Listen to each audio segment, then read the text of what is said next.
नमस्कार मित्रांनो. मोटर आमची विहिरीच्या माथ्यावर होती. ती खाली एक 5 फूट खांदा खांदला आहे. त्या खड्ड्यात मोटर घ्यायचं काम चाललं आहे.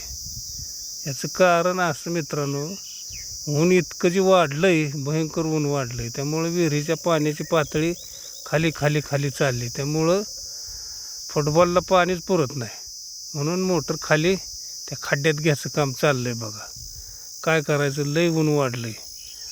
आणि अजून आता हे ऊन किती दिवस आहे, उष्णता किती दिवस आहे, लय जळायला लागते ते बघा. त्यामुळं पाण्याची पातळी खाली चालली सगळी. त्यामुळं आम्हाला मोटर खाली घ्यावी लागली. तर आता हे पाऊस पडूस तर आता गेलाच नाही. त्याला काय तास अर्धा तास चालल मोटर, ती बी चालते का नाही गॅरंटी नाही.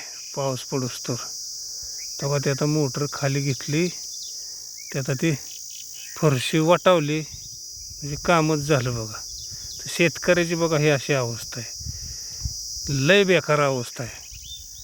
त्याला सुखच नाही, शेतीत कसलं ते सुखच नाही ते शेतकऱ्याला.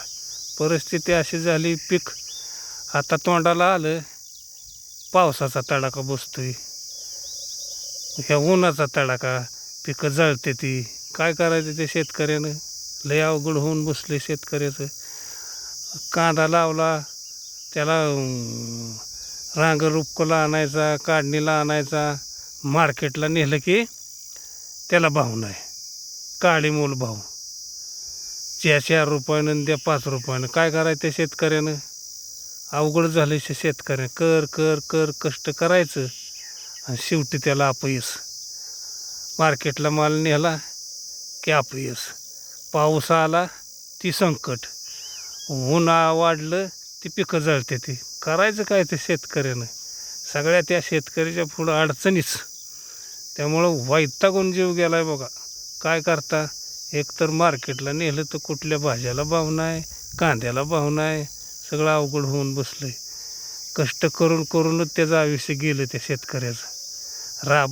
राबायचं दिवसभर, ऊन म्हणत नाही, ताण म्हणत नाही, सारखं कष्टच. बरं त्या कष्टाचं बी फळ मिळत नाही.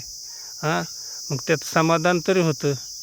पण आता काय झालं आहे, ते पिकं आणायचं, त्याला खाया घालायचं, खुरपान टोरपान करायचं, औषध पाणी, आणि ते काढणीला आलं काटायचं, मार्केटला न्यायचं, आणि त्याचा हे चिचांबा असा. करायचं काय, लई परिस्थिती अवघड आहे. तेव्हा आता ते झालं आहे सगळं व्यवस्थित जोडून.